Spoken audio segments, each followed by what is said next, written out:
Hey everybody, now a small disclaimer before I get into the main part of the video. First and foremost, this device is a mimic of the Susan Shore device, exactly down to the T. Now there have been some adjustments made, but they are very minor.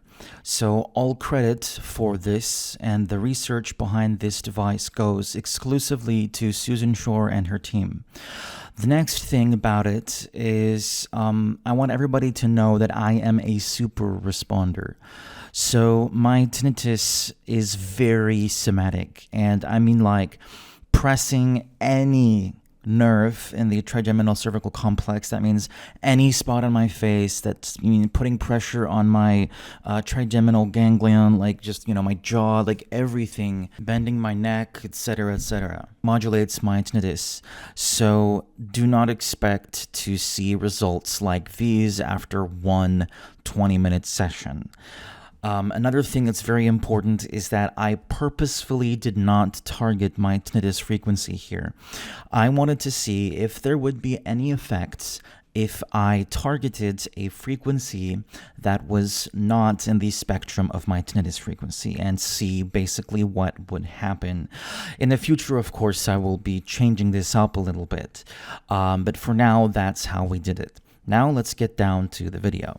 Hey everybody, welcome back to another exciting update. Now, I am pretty excited to announce that the version 2 of the device that I've been working on has finally been completed. And this is the device that will be used in my ongoing trials for its efficacy. Now, before we get into the session that I did with this new and improved device, let me tell you a little bit about its features. So as you can see here, there's the USB-C input, and the reason why there's this little crack right here is because I opened it up beforehand to show you like the insides, but you're not going to be able to see the board because I'm going to blur it out anyways. But in any case, you can see here's the audio input, and here are the Sennheiser IE4s, which are, by the way, amazing in your monitors. Very affordable, very cool. Sennheiser is the absolute GOAT.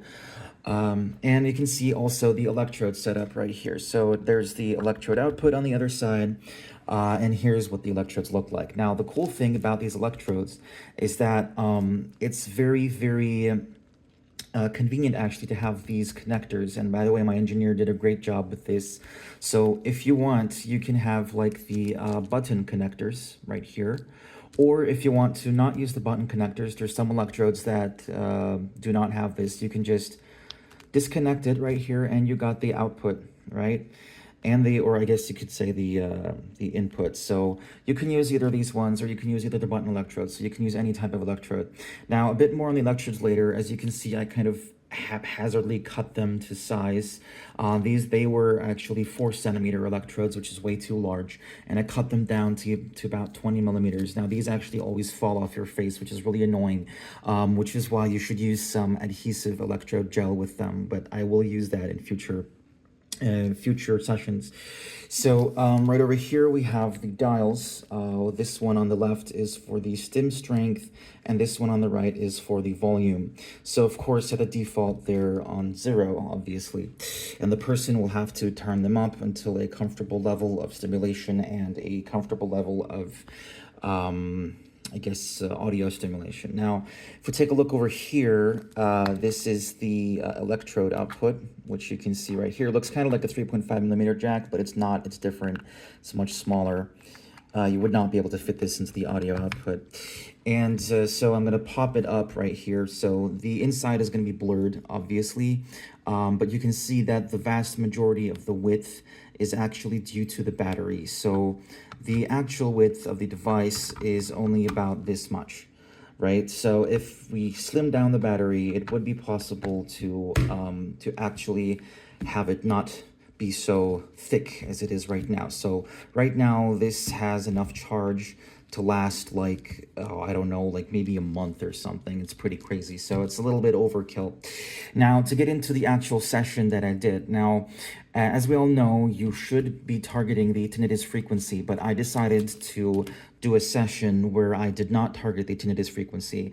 My tinnitus frequency is about 13 kilohertz, and what I did was I targeted a wide band with FFT, filtered white noise, around 7,500, around 7,500 hertz to about 9,500 hertz. So 7.5 kilohertz to 9.5 kilohertz. Now, you can probably understand that, like, why the hell was I not targeting my tinnitus frequency?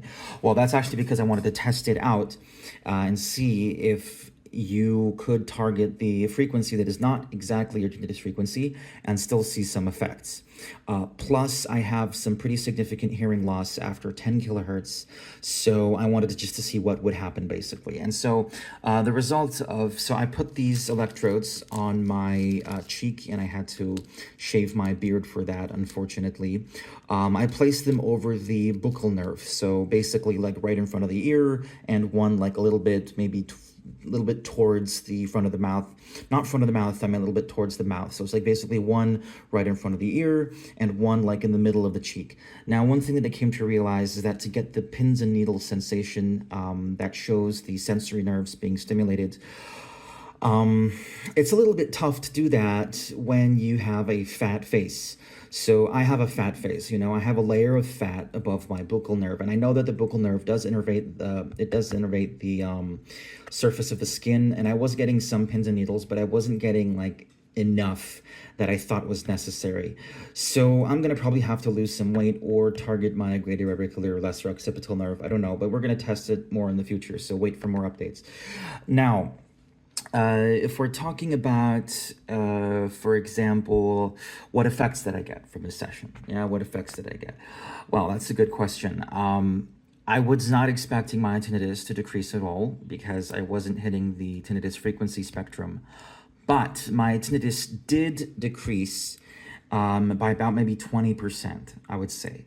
But the most interesting thing is not the decrease. And by the way, this is still, let's see, so how many hours has it been? It's been about 6 hours, I think, post-session. The effects, I'm still having the effects right now. The interesting thing is that the effect on hyperacusis. Now, the interesting thing is, and you know, in my previous video, I showed you that the ventricochlear nucleus has input from the SP5 pathway as well. So there's a chance that it's being stimulated too.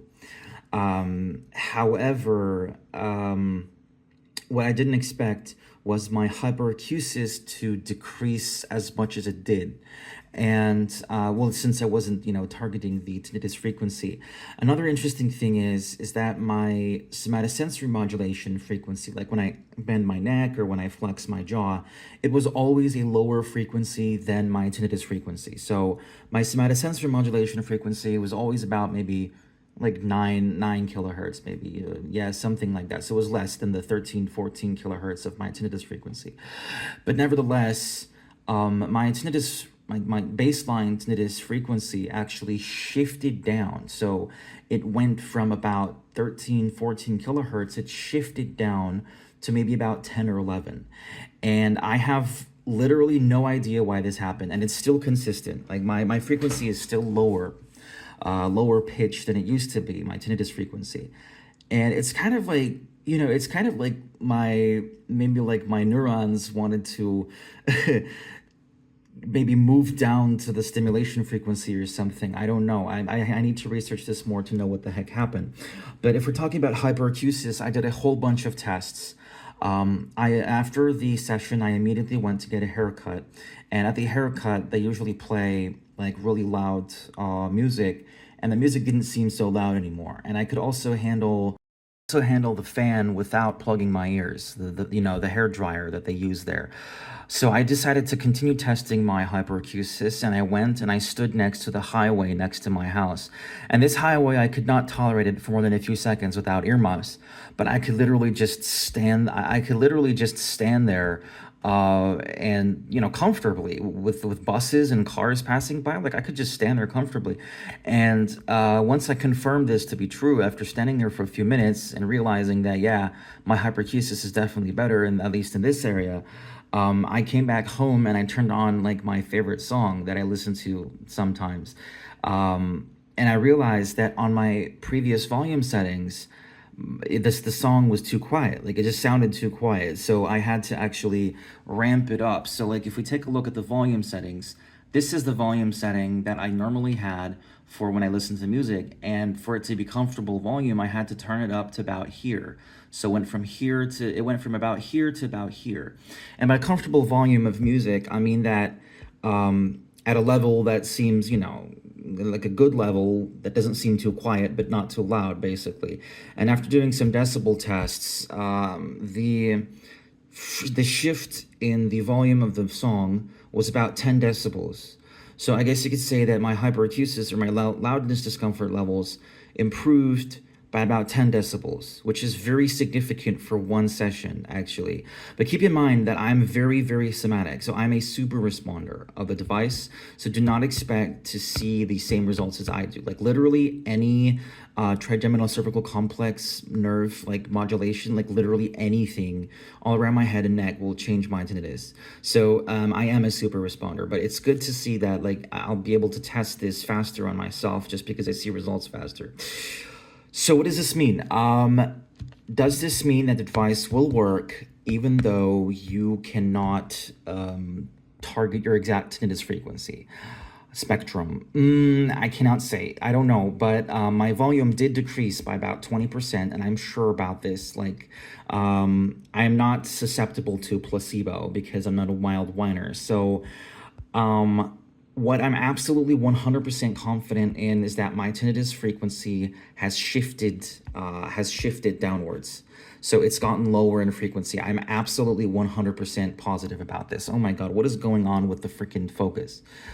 And what I'm also absolutely positive about that I tested out is that my hyperacusis improved as well, by about 10 decibels loudness discomfort levels.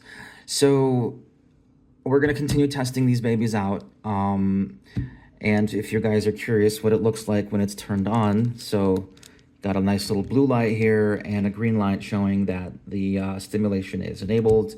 And I also got a red light in there to show any errors or anything like that, so something's wrong. That's about it. So we're going to continue. I'm going to continue testing this. I'm going to continue giving updates on this. And my trials are still ongoing. So we're going to get a lot of really good data from people with NOx, HT, reactive T, disacusis really soon. And I'll be publishing all these results onto my YouTube channel. So I guess that's about it for today. I got nothing else to say. So watch for updates, and I'll see y'all later.